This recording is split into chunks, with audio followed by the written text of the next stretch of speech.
दोस्तों, आपका स्वागत है मेरे वेबटेक ज्ञान गुरु चैनल में। और ये मेरा जो वीडियो है ये 12A कार्टेज पर होने वाला है। इससे पहले मैंने 88A कार्टेज का भी बनाया है, वो आप मेरे डिस्क्रिप्शन बॉक्स में जाकर उसको चेक कर लेना, देख लेना। ये 12A जो कार्टेज है ये ओरिजिनल कार्टेज है। और इस कार्टेज को हम कैसे ओपन करेंगे, किस साइड से ओपन करेंगे, क्या क्या हमें सावधानी रखनी है, ये हमें देखना है। ये जो कार्टेज होती है ये मोस्टली 2 या 3 प्रिंटर में ज़्यादा चलती है। ये 1005 HP 1005 में, HP 1020 में और कैनन 2900B, ये जो इसके मॉडल हैं जिसमें ये 12A कार्टेज लगती है और ये रनिंग मॉडल है। ये मॉडल आपको इजीली मिल भी जाते हैं और इसकी कार्टेज इजीली रिफिल भी हो जाती है। आप सोचते हैं मैं टूल्स के बारे में बता दूं कि ये तो अपनी कार्टेज है ही सही, और ये हमारा टोनर पाउडर है। इन टूल्सों की मदद से हम अपनी कार्टेज 12A कार्टेज को रिफिलिंग करेंगे। और सबसे पहले हमें क्या करना है कि ये जो कार्टेज है किस साइड से ओपन करनी है ये हमें देख लेना। इसके 2 सिरे होते हैं, एक कैप साइड का होता है और एक होता है ये कॉन्टैक्ट जिधर से पावर सप्लाई इस कार्टेज को दी जाती है। ये कॉन्टैक्ट के लिए सप्लाई दी जाती है, तो हमें इस साइड से नहीं खोलना है। एक स्क्रू यहाँ पर भी है लेकिन हमें इस साइड से नहीं खोलना है, हमें खोलना है इस साइड। सबसे पहले हमें स्क्रू ड्राइवर से इस स्क्रू को ओपन करना है। ये मैंने स्क्रू ओपन किया और इस स्क्रू को आपके संभाल के रख दिया। इसको खोलते ही आपकी ये कैप है, इसको हल्के से सावधानी से आपको इस तरह से पुश करते हुए बाहर की तरफ खींचते हुए आप इसको ऐसे खींच देंगे, आसानी से बाहर आ जाएगी। इसको कैप बोला जाता है। और इस पार्ट्स को हम एक तरफ रख देते हैं। उसके बाद हमें इसको ओपन करने के लिए आप इसको हल्का सा, ये जो इसका ड्रम शटर है इसको बाहर की तरफ करेंगे और इस साइड से आप इस ड्रम को सबसे पहले खोलेंगे। तो खोलने के लिए आप इसको हल्का सा पुश करेंगे बाहर की तरफ। ये देखिए जैसे मैंने पुश किया, ये बाहर की तरफ पुश किया, ये इस टाइप से बाहर की तरफ पुश किया और ये बाहर की तरफ आ जाएगा। इसे घुमाते हुए इसको खींच लेना है। तो ये खींचते ही आपका ये ड्रम बाहर आ जाएगा। एक साइड में रख दें और देन फिर हमें यहाँ पर एक स्प्रिंग लगी होती है, इस स्प्रिंग का हमें ध्यान से खोलना है। अगर स्प्रिंग को खोलने के लिए आपको इस साइड से इसको पकड़ के और हल्का सा बाहर की तरफ करके आपको इस तरह से इसको निकाल देना है। ये आपकी स्प्रिंग बाहर आ जाएगी। ये मैंने इसको इस साइड में रख दिया। जितने भी आप पार्ट्स निकालें खोलें उसको एक साइड में कर दें, ताकि जिससे आप जब इसको लगाएं दोबारा, इन पार्ट्सों को दोबारा लगाएं तो आपको मिलने में आसानी हो। तो ये हमारी स्प्रिंग खुल गई है। उसके बाद जो हमारा नेक्स्ट काम होता है वो हमारी ये जो PCR है, इसको बोला जाता है प्राइमरी चार्जर रोलर। इसका जो काम होता है ये ड्रम को पावर सप्लाई देने का काम करता है, जिससे ड्रम घूमता है। इंटरनली ड्रम आपका घूमेगा जब कार्टेज में पावर सप्लाई ऑन होगी इस कॉन्टैक्ट से, तो ये पावर सप्लाई जो होगी PCR को मिलेगी और PCR इस ड्रम को घुमाएगा। तो PCR निकालने के लिए आपको जो मैंने टूल्स बताया था, इस टूल्स का आपको यूज करना है। और इस टूल्स का यूज करके आपको एक सिरे से, एक साइड से, ये देखिए इस साइड से आपको ये इसमें और हल्का सा ऐसे करके ऊपर की तरफ पुश कर देना है। या मैं इसको थोड़ा सा प्रेस कर देता हूँ यहाँ पर, इसको हल्का सा और ऐसे प्रेस कर देना ऊपर की तरफ। ये हल्का सा जैसे ही होगा ये प्रेस होके ऊपर आ जाएगा। ये देखिए ये आपका ये ऊपर आ गया, इट मीन्स ये बाहर आ गया है। और बाहर आने के बाद आप इसको पकड़ कर हल्के से और दूसरे सिरे से भी हल्के से घुमाते हुए, ऐसे ऐसे घुमाते हुए आप इसको बाहर निकाल लें। तो ये आपका PCR बाहर आ जाएगा। इसमें सावधानी अपनाएं आप। अगर सावधानी नहीं करेंगे तो ये आपका जो PCR का ये जो PCR के जो ये बुश टाइप के होते हैं जहाँ पर PCR अटकता है या रुकता है, तो ये आपका खराब हो सकता है। तो आप इसको ध्यान दें, इस बात पर आप ध्यान दें कि आपको बहुत ही सावधानी से इसको निकालना है। उसके बाद ये कार्टेज जो है आपकी अभी लॉक मेथड में है, आपकी लॉक प्रोसेस में। अभी आपको इसको पूरा ओपन करना है ताकि आपका टोनर सेक्शन अलग हो जाए और जो आपका ड्रम सेक्शन है वो अलग हो जाए। तो आपका जो वेस्टेज होता है वो इस साइड में होता है। ये मैं आपको बता दूं, इस साइड में आपका वेस्टेज होता है और इस साइड में आपका ड्रम सेक्शन होता है। तो हम इन दोनों को अलग करना है। पहले अलग करने के बाद ही हम इसमें टोनर रिफिल करेंगे। तो किस टाइप से हम इसको करते हैं, इसके लिए आपको ये जो मेरा बड़ा सा पेचकस है, इसमें एक लॉक पिन लगी होती है, कार्टेज लॉक पिन जिसे बोलते हैं। वो आपके कार्टेज को लॉक करती है। तो उसको खोलने के लिए आप देखिए यहाँ पर इस जगह ये कार्टेज लॉक पिन एक इस साइड से है और एक कार्टेज लॉक पिन आपकी इस साइड से है। तो इस कार्टेज पिन को आपको ओपन करना है। अगर आप इसको इस साइड से करते हैं, इस साइड से आप इसको निकालते हैं, फॉर एग्जांपल मैं अगर इसको इस साइड से करूँ तो ये अंदर चली जाएगी, और इस साइड से करूँ तो ये अंदर चली जाएगी, तो वो हमारे लिए प्रॉब्लम वाली बात हो। हमको क्या करना है, अंदर से इसको पुश करके बाहर की तरफ निकालना है। आप इसको बाहर की तरफ निकालें।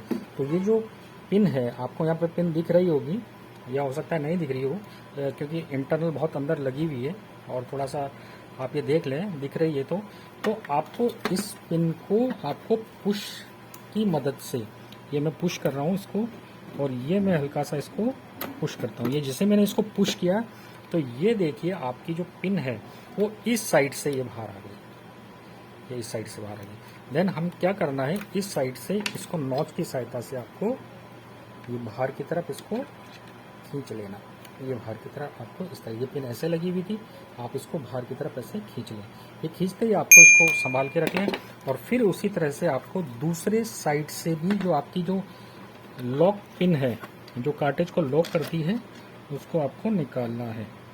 तो मैं इसको निकाल देता हूँ। ये देखिए ये गई, और ये देखिए आप इस साइड से, और देन ये भी आपकी बाहर आ गई। तो आपको बहुत ही सावधानी से इन कामों को करना है, क्योंकि इसमें टूटने का भी डर होता है। तो आप इसको इस तरह से पकड़ के आप हल्का सा बाहर की तरफ कर दें, तो ये पिन आपकी बाहर आ जाएगी, और ये आपका लॉक सिस्टम जो इस कार्टेज का लगा हुआ वो खुल गया। इस कार्टेज को खोलने के लिए आप ये देखिए, इस साइड से भी और देन इस साइड से भी, इस कार्टेज को खोलने के लिए आप इसको दो भागों में ऐसे ओपन कर सकते हैं। ये कार्टेज के सेक्शन हमारे खुल गए। एक साइड जो है इसका वेस्टेज सेक्शन है, और एक साइड इसका टॉनर सेक्शन है। ये हर कार्टेज, ये लेजर कार्टेज है, क्योंकि लेजर जो कार्टेजें होती है उसमें दो तरह के सेक्शन होते हैं, और लेजर जो कार्टेजें होती है इसमें टॉनर रिफिल किया जाता है, जिसमें मैग्नेटिक के कण होते हैं। मैं बार बार बोलता हूँ, आपके इसमें मैग्नेटिक के कण होते हैं, और मैग्नेटिक कण को जितना आप सफाई से, जैसे मैं ग्लव्स पहनता हूँ तो आप भी ग्लव्स पहनें, क्योंकि ये हमारे शरीर के लिए नुकसानदायक होते हैं। आपके जो टोनर पाउडर है, अगर आपके नाखूनों में जम गया तो आपके लिए प्रॉब्लम कर देगा, आपके शरीर के लिए बहुत हार्मफुल है। तो इस चीज़ का आप ध्यान रखें। तो सबसे पहले हम एक सेक्शन पे चलते हैं। मैं चलता हूँ पहले, इसको एक साइड में रख देता हूँ, और मैं चलता हूँ पहले एक इस सेक्शन पे, वेस्टेज सेक्शन पे। वेस्टेज सेक्शन को खोलने का तरीका क्या है, आप खोलने के लिए सबसे पहले इस साइड से जो लॉक दिया हुआ है, इस साइड से जो ये लॉक है, ये शटर लॉक है। ये देखिए आप, शटर जिससे मूव करता है, ये शटर लॉक नहीं बोल सकते, इसको शटर स्प्रिंग बोल सकते हैं। तो ये शटर जिससे मूव करता है, और इस शटर को मूव करने के लिए स्प्रिंग दी जाती है। तो आप इसको इस तरह से हल्का सा ऐसे नीचे की तरफ करें, उसको बाहर की तरफ कर दें, तो ये आपकी स्प्रिंग हट जाएगी। ये देखिए जिससे मैंने हटाई, और इसको आप साइड में रख दें। और फिर इस शटर लॉक को हल्का सा आप एक साइड से करें, देन दूसरी साइड से करें, और हल्का सा ऊपर की तरफ, ये हल्का सा करें, ये ऊपर की तरफ, और ये बाहर आ जाएगा, शटर लॉक आपका बाहर आ गया। ये आपकी वेस्टेज है। तो ये मैंने शटर लॉक को भी एक साइड में कर दिया। पार्ट जितने भी हैं आप वो एक साइड में रखें, क्योंकि हमें वापस लगाने भी हैं। और देन हमें इस जो वाइपर ब्लेड है, इस वाइपर ब्लेड पे हमें जो स्क्रू ड्राइवर है, इनको आपको ओपन करना है। तो मैं इसको इजीली, ये स्क्रू ड्राइवर है, इस स्क्रू ड्राइवर से आपका स्क्रू जो है वो मैं इसको ओपन कर लेता हूँ। ये मैंने इसको ओपन किया, ये मैंने इधर रख दिया। देन दूसरी साइड का भी है, ये मैंने इसको ओपन किया। ये कार्टेज जो है वो आपकी 12 ओरिजिनल कार्टेज है, तो इसलिए इसके जो पार्ट्स हैं वो भी ओरिजिनल की तरह ही होते हैं। आप इसका ध्यान रखें। कार्टेज में बार बार बता रहा हूँ, कंफर्टेबल भी आती है, ओरिजिनल भी आती है। ये ओरिजिनल कार्टेज है। अब हमें क्या करना है, जो वाइपर ब्लेड है, इसको हमें बाहर निकालना है। तो अगर हम ऐसे निकालेंगे तो हाथ में आएगी नहीं, तो इसके लिए हमें इस चिमटी का उपयोग लेना है, और इस चिमटी के उपयोग से इस तरह से पकड़ के, देखिए जैसे मैंने पकड़ा है, दोबारा देख लो आप, एक ये मैंने रखा, और इससे पकड़ के आपको ऐसे बाहर की तरफ खींच देना है, और देन ये दूसरा हिस्सा भी आपका इधर से ओपन हो जाएगा। ये देखिए। और जो इसमें वेस्टेज हो, अभी इसमें एक्चुअली वेस्टेज नहीं है, अगर वेस्टेज है थोड़ा बहुत, तो अगर इसमें वेस्टेज हो तो आप इसको वॉश कर लें। तो वॉश करने का वही मैंने तरीका बताया। मैंने 88 कार्टेज की एक वीडियो बना रखी है, आप उसमें भी देख लें। और अगर आपको वो वीडियो नहीं देखी है तो किस तरह से हम साफ़ करते हैं, आपको सबसे पहले ये जो अपनी डॉक्टर ब्लेड है, इसको आप साफ़ कर लें। टोनर पाउडर इसमें अभी शायद है ही नहीं है, कम है, तो आप इसको ऐसे करके देन जितना टोनर पाउडर है वो आप वेस्टेज में डाल दें। तो वेस्टेज में डाल देता हूँ। ये मैंने इसका टोनर पाउडर वेस्टेज में डाल दिया और इसको खाली कर दिया यहाँ से, ठीक है। इसके बाद हमें क्या करना है, जो हमारी ये वाइपर ब्लेड है इसको नीचे से साफ करना है और इस वाइपर ब्लेड को वापस हमें लगा देना है।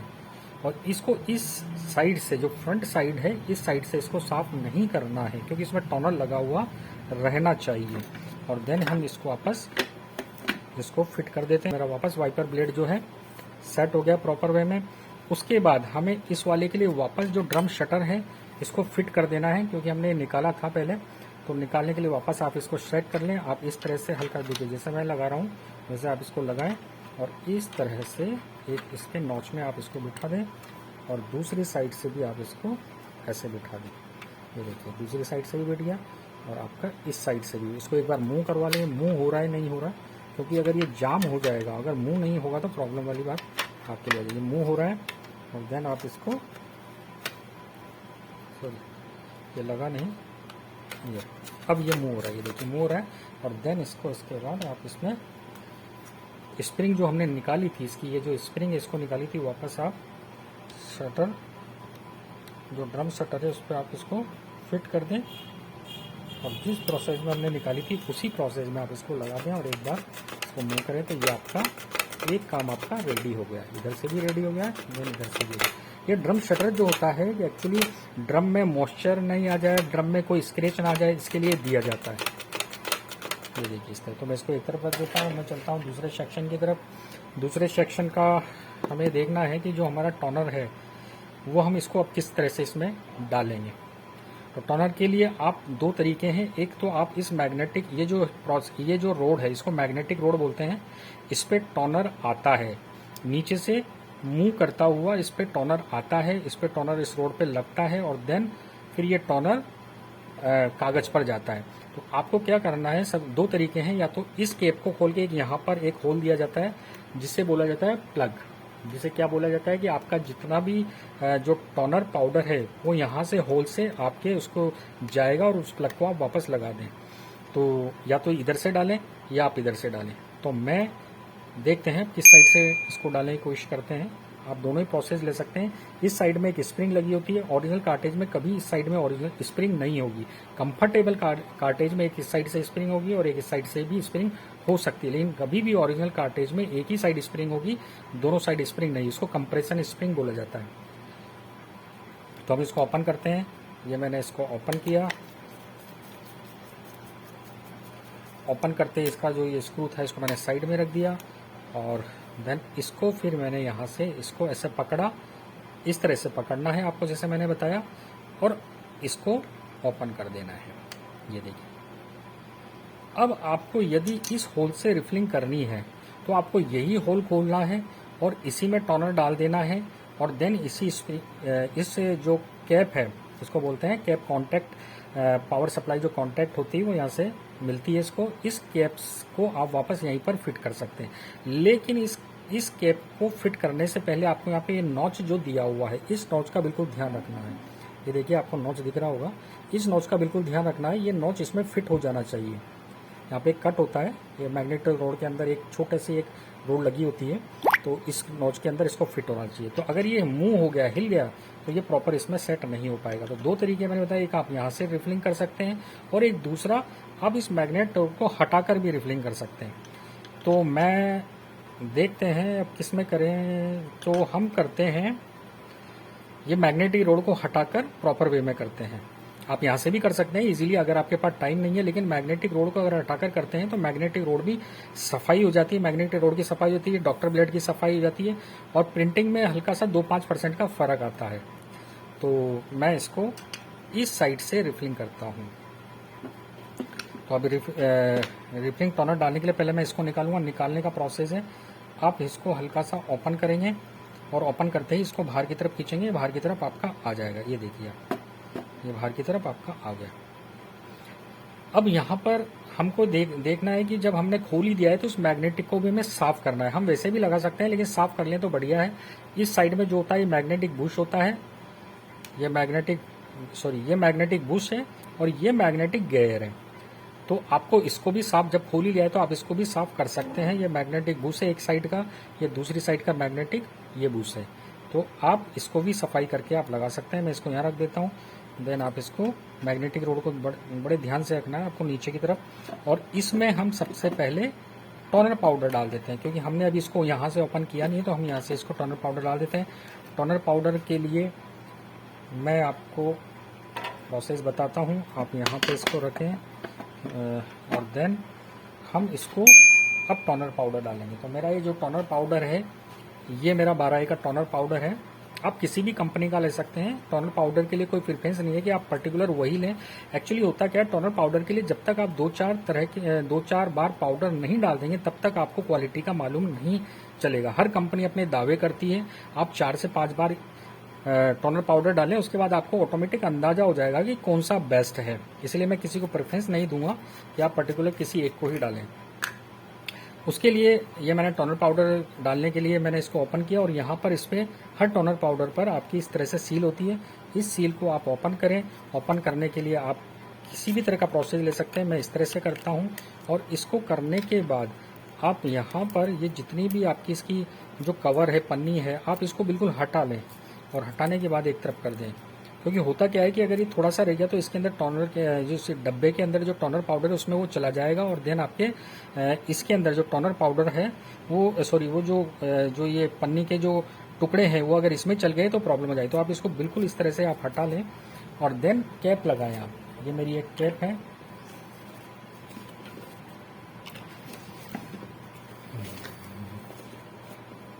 ये मेरी कैप है। हर टोनर पाउडर की अलग अलग तरह की कैप आती है। ये मेरी कैप है और मैं इसको इस टाइप से लगा देता हूँ। मैं यहाँ से इसको रिफिलिंग कर रहा हूँ। तो ये रिफिलिंग करना मतलब क्या होता है? रिफिलिंग करना मतलब टोनर पाउडर डाल उसको रिफिल करना, किसी चीज को फिल करना, दोबारा से फिल करना। कोई चीज खत्म हो गई, खत्म क्या होगा? टोनर पाउडर होगा। टोनर पाउडर खत्म होते ही उसको रिफिल करना रिफिलिंग कहलाता है। तो आप यहाँ पे इसको इस तरह पहले शेक कर लें। मैंने एक्चुअली इसको शेक किया नहीं है, तो आप इसको शेक कर लें पहले। आप मैं इसको शेक कर लेता हूँ। इस तरह से आप इसको शेक करें। शेक करने से क्या होता है, जितने भी इस टोनर पाउडर में जितने भी केमिकल लगे होते हैं, मिले होते हैं, वो सब पार्टिकल आपस में मिल जाते हैं। तो मैं इसको शेक कर लेता हूँ। और शेक करने के बाद आप इसको इसमें डालें। ये देखिए, आप आसानी से चला जाएगा। देखिए कितना अच्छे तरीके से पाउडर इसमें जा रहा है। ये देखिए। और कोशिश करें कि यहाँ से और यहीं तक के हिस्से में आप टोनर पाउडर डालें। आप ऐसा ना करें कि यहाँ भी इस साइड में, गेयर साइड में डाल दें या इस साइड में डाल दें। आप बीच में ही, सेंटर में ही कोशिश करें कि यहीं डालें आप। और देन थोड़ा सा इसको इस तरह से आप कर लें ताकि वो जो टोनर पाउडर है वो नीचे चला जाए। फिर देन इसको फिर दोबारा डालें। अभी टोनर पाउडर पूरा गया नहीं। एक्चुअली जो टोनर पाउडर होता है 100 ग्राम 140 ग्राम में होता है। तो कोशिश करें कि आप 100 ग्राम का ही डालें। आप 140 ग्राम का डालेंगे तो वेस्टेज भी उतना ही बड़ा होना चाहिए। और नॉर्मल कार्टेज में इतना वेस्टेज होता नहीं है। कंफर्टेबल कार्टेज में हो जाता है। आजकल जो कंपनियां हैं वो कंफर्टेबल कार्टेज बना रही है, उसमें 140 तक का भी वेस्टेज उसमें दे देते हैं। तो ये मैंने इसमें डाला और फिर इसको दोबारा से फिर करता हूँ इस तरह से।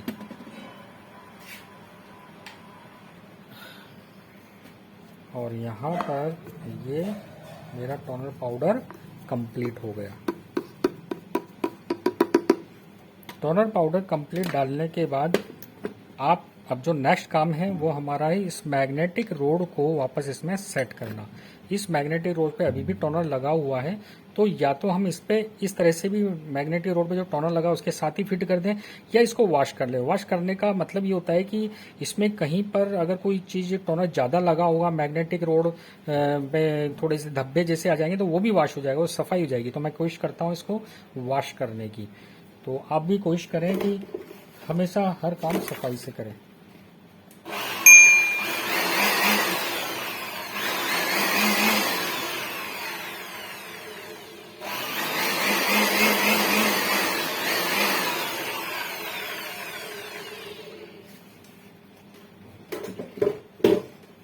ये मैंने इसको वॉश कर दिया है।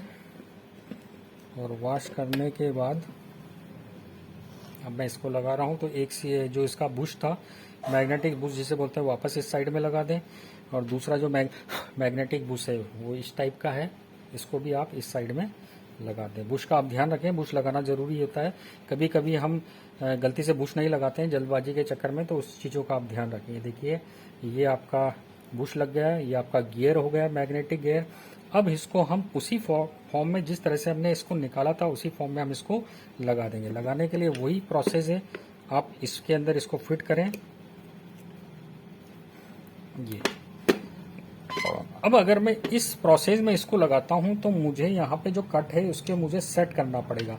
लेकिन अगर मैं इसको ऐसा ना करके और पहले से ही इसको इस नॉच में इसको फिट कर देता हूँ, यहाँ पे जो एक कट का निशान होगा, इस कट में आप इस कट को मिला दें ये इस तरह से, तो ये जो मूवमेंट आएगा आपको अब केवल ये सिरा लगाना है। तो ये जो मूवमेंट आएगा, ये इस मूवमेंट के लिए आपको रेडी रहना है कि इस मूवमेंट पे ही आपका ये जो मैग्नेटिक रोड है वो लगेगा। तो मैं इसको इस साइड से बिल्कुल इस तरह से सेट करके, ये देखिए आप, मैंने इसको इस टाइप से इस साइड से इसको सेट किया और दूसरे साइड से हल्का सा ऐसे नॉच पकड़ के और इसमें इसको फिट कर दिया। ये देखिए ये प्रॉपर वे में सेट हो गई। तो इस तरह से आपको करना है। और यहाँ पर जो ये कांटेक्ट है आपका, जो पावर सप्लाई का इसका जो कांटेक्ट है, इस पे हाथ नहीं लगाना है आपको। जितने भी आपके कांटेक्ट है उस पर कभी आपको हाथ नहीं लगाना है, क्योंकि हाथ लगाएंगे तो इसमें टोनर पाउडर जमा हो जाएगा और वो प्रॉब्लम वाली बात कर देगा आपके लिए। तो आपको यहाँ पे ध्यान रखना है, कांटेक्ट है इस पर आपको हाथ नहीं लगाना, नीचे साइड में आप हाथ लगाएं और इसको हल्का सा थोड़ा सा शेक करें। और शेक करने के बाद फिर आपको इसको मूव करवाएं थोड़ा सा। ये देखिए प्रॉपर जो मैग्नेट पर है जो टोनर पाउडर है वो बिल्कुल आ गया है और पतली लेयर में आया। आपको इस चीज का भी ध्यान रखना है कि ये जो लेयर है वो बहुत पतली हो। अगर मोटी होगी तो इट मीन्स आपकी डॉक्टर ब्लेड में प्रॉब्लम है। डॉक्टर ब्लेड प्रॉपर टोनर को नहीं इक्वल सप्लाई दे पा रही है, या इसको बोले कि इक्वल उसको इक्वल इस पर नहीं फेंक रही है। तो ये भी आप चीज को ध्यान रखना। अगर ये जो मैग्नेट अगर ये मोटाई में आ रहा है तो वहां पर फिर आपके लिए जो प्रिंट है, प्रिंट की क्वालिटी में आपके लिए कोई प्रॉब्लम वाली बात हो सकती है। तो आपको बिल्कुल पतली लेयर में इसके ऊपर ये टोनर पाउडर आना चाहिए। ये मैंने मूव करवाया, ये हो गया। और देन इसके बाद हमको इधर साइड से वापस इसको स्क्रू लगा देना। आपको कभी भी ध्यान रखना ये साइड कभी नहीं खोलनी है आपको, इस चीज का आप बिल्कुल ध्यान रखना। ये उसी केस में खोलनी है क्योंकि इधर गियर हैं बहुत सारे इस 12 कार्टेज में। आपने अगर ये खोल दिया तो ये उसी केस में खोलनी है जब आपने 10-20 कार्टेज को कर लिया हो, उस पर आपने एक्सपीरियंस प्राप्त कर लिया हो। आप नए नए यूजर हैं, नए नए कस्टमर हैं, तो आप इसको नहीं कर पाएंगे।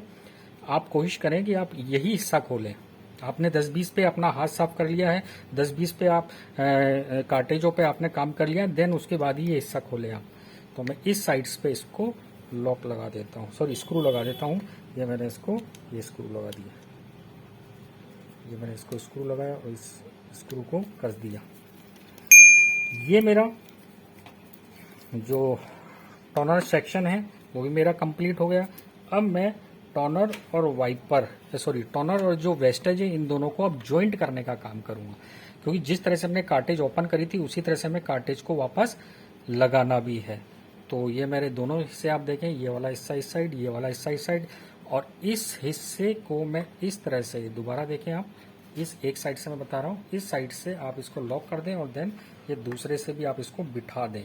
ये बिठाने के बाद आपकी स्प्रिंग को थोड़ा सा ये अंदर पुश कर दें और फिर आपने जो लॉक थे इसमें कार्टेज जो लॉक थे, आप इस कार्टेज लॉक को वापस उसी लॉक पे आप बिठा दें। ये देखिए जिस तरह से कार्टेज लॉक पे होल आ रहा है, तो इसी कार्टेज लॉक पर इसी कार्टेज के लॉक को आप वापस इस पर बिठा दें। ये इस तरह से करें, हल्का सा पुश करें, कभी कभी हल्के से पुश में भी चला जाता है, लेकिन कार्टेज नई नई है तो फिर थोड़ी प्रॉब्लम आती है। हल्का सा हथौड़ी से इसको आप प्रेस करें, या हल्का सा हल्के से, ज़्यादा नहीं, या कॉन्टैक्ट पे अगर आपकी कोई नॉच आ गया या कॉन्टैक्ट पे आपने प्रेशर से कुछ कर दिया तो ये कार्टेज खराब हो सकती है। तो आप कोशिश करें कि हल्के हाथ से इसी नॉच को आपको प्रेस करना है, कार्टेज लॉक पे ही आपको हथौड़ी मारनी है। दूसरी साइड का फिर आप लगा दें। ये मैंने दूसरी साइड का लगाया, दूसरी साइड के लिए भी आप वही काम करें। सॉरी मेरा लॉक गिर गया, ये मेरा लॉक है और ये लॉक आप वापस इस साइड से लगा दें। ये देखिए ये लॉक है और ये होल है, ये मैं इसको इससे लगा रहा हूँ। ये देखिए हल्का सा, ये पुश करने पे नहीं गया क्योंकि अभी नई कार्टेज है, तो आप ये इस टाइप से इसको भी लॉक कर दें। ये मैंने इसको भी लॉक कर दिया। तो ये कार्टेज वापस आपकी असेंबल हो गई है, दोनों पार्ट आपके जुड़ गए हैं। लेकिन अभी भी देखो ड्रम शटर अपना काम कर रहा है, और ये ड्रम शटर को आप जरूर देख लें कि काम कर रहा है नहीं कर रहा, क्योंकि अगर ये काम नहीं कर रहा हो तो आपको वापस कार्टेज ओपन करनी पड़ जाएगी। तो इसको इसी केस में यहीं पर देख लें। दूसरा आपका जो स्प्रिंग ये प्रॉपर वे में सेट हुई कि नहीं, इसको भी आप देख लें। तो ये प्रॉपर वे में सेट हो चुकी है। अब इसके बाद हमारा जो नेक्स्ट काम है वो हमारा है पीसीआर को लगाना। तो पीसीआर को थोड़ा साफ कर लें आप, और पीसीआर के दोनों साइड से आप हल्का सा रुई लगा लें ताकि साफ ये हो जाएगा। और इस पीसीआर को आपको वापस यहीं पे सेट कर देना है। देखिए इसमें नोच जो पीसीआर के लिए जो बुश दिए हुए हैं, यहाँ पर स्टैंड दिया हुआ है, तो आपको इसी में इसको सेट कर देना है। और दूसरी साइड से भी इसी में आपको इसको सेट कर देना, और एक प्रेस यहाँ पे कर देना है। ये देखिए जैसे कट की आवाज़ आ जाएगी, इट मीन्स ये सेट हो गया। दूसरी साइड से भी आपकी ये कट की आवाज़ ये आ गई, ये भी सेट हो गया। थोड़ा सा मूव करवा लें आप, जैसे मूव होगा इट मीन्स ये प्रॉपर तरीके से सेट हो चुका है। उसके बाद अब हमारा ड्रम है, और ड्रम के लिए भी आप इसको थोड़ी सी जो इस पर टोनर लगा हुआ है इसको साफ़ कर लें। तो मैं इसको थोड़ा साफ़ कर लेता हूँ। और किसी ने अगर मेरी 88A की वीडियो नहीं देखी है तो डिस्क्रिप्शन बॉक्स में जाकर देख लें। 88A के पर भी मैंने वीडियो बनाई हुई है। 88A कार्टेज जो HP के 88A कार्टेज होती है उस पर भी वीडियो बनाई हुई है, आप वहाँ पर जाकर देख लें। डिस्क्रिप्शन बॉक्स में उसकी डिटेल आपको मिल जाएगी। उसके बाद हम क्या करते हैं कि जो हमारा ड्रम है, इस ड्रम को हम इस पे लगा देते हैं। जैसे हमने ओपन किया था उसी प्रोसेस में हम इसको लगा देंगे। तो आप यहाँ से इस जो ड्रम का जो ये गियर है, इसको ड्रम का गियर बोला जाता है। ये यहाँ पर ये ड्रम का गियर लगा हुआ है यहाँ पे इस जगह। इस ड्रम के गियर में आप इसको सेट कर दें। तो मैं इसको वापस ऐसे सेट कर देता हूँ, ये देखिए। और हल्का सा मैं इसको पुश कर देता हूँ, ये अंदर की तरफ पुश हो गया। ये देखिए आप ये सेट हो गया। और दूसरे सिरे से भी आप इसको हल्का सा इसका जो ये ड्रम का जो ये नॉच है इसको आप इस तरह से खींचें और इसको ऐसे सेट कर दें। ये सेट करते ही आपका ये प्रॉपर तरीके से सेट हो जाएगा। ये देखिए सेट हो गया। और देन उसके बाद आपका जो इस साइड का जो ड्रम साइड का जो ड्रम गियर साइड का जो आपका ये नॉच है, इसको आप फिट कर दें। ये इस तरह से प्रॉपर फिट हो जाएगा। और फिट करने के बाद आपका इसमें वापस स्क्रू सेट कर दें। ये मैंने स्क्रू सेट कर दिया, और मैं स्क्रू लगा देता हूँ। जिस तरह से मैंने स्क्रू लगा दिया, ठीक है। स्क्रू लगाने के बाद अभी हमारा एक जो फाइनल काम है वो हमारा बाकी रह गया, जिसके बगैर प्रिंट आपका आएगा ही नहीं। आपने सारा काम कर दिया, लेकिन यदि आपने ये स्प्रिंग नहीं लगाई, ये स्प्रिंग अगर आपने नहीं लगाई तो आपका प्रिंट आएगा ही नहीं, कुछ छपेगा ही नहीं कागज पर। तो इस चीज़ का आप बिल्कुल ध्यान रखें। और इसको लगाने के लिए आप ये स्प्रिंग है, इसको इस साइड से नॉच होता है इसमें आप फंसा दें। और इसको फंसाने के बाद ये मैंने फंसाया। अब हल्का सा इसको खींचें, और ये करने के बाद इसको ये कर दें, तो आपकी ये स्प्रिंग जो है वो सेट हो जाएगी। ये देखिए ये स्प्रिंग सेट होना बहुत ज़रूरी है। हमारा ड्रम जो शटर है वो भी काम कर रहा है, और ये हमारी टॉर्नर कार्टेज रेडी है। तो इस तरह से आप अपनी 12A की कार्टेज रिफिलिंग कर सकते हैं, घर पे ही आसानी से रिफिलिंग कर सकते हैं, और अपना पैसा बचा सकते हैं। आप मार्केट में जाएंगे, आपका पैसा खर्च होगा, आप घर पे इसको रिफिलिंग करें, थोड़ा सा रिफिलिंग करना सीखें, और आप इससे अर्न कर सकते हैं। तो स्टेप सबको ध्यान रखना है। और इसका एक बार मैं प्रिंट निकाल लेता हूँ। प्रिंट निकालने के बाद देखते हैं कैसा प्रिंट आता है। ये देखिए आप, इस कार्टेज का जो हमारा प्रिंट आया वो इस तरह, कितनी सफाई से आपका ये प्रिंट आ गया है। ये हमारी कार्टेज थी, और इस कार्टेज का ये प्रिंट आ गया है। तो आप भी इस तरह से अपनी 12A कार्टेज को रिफिलिंग कर सकते हैं, घर बैठे ही रिफिलिंग कर सकते हैं। कोई ज़्यादा बड़ा काम है नहीं है। आप बस आपको ज़रूरत है सीखने की। आप इसको सीखें, देखें, और किस तरह से होता है आप उस पर अमल करें। धन्यवाद। मेरे चैनल को पसंद आया हो तो लाइक करें, शेयर करें और सब्सक्राइब करें। धन्यवाद।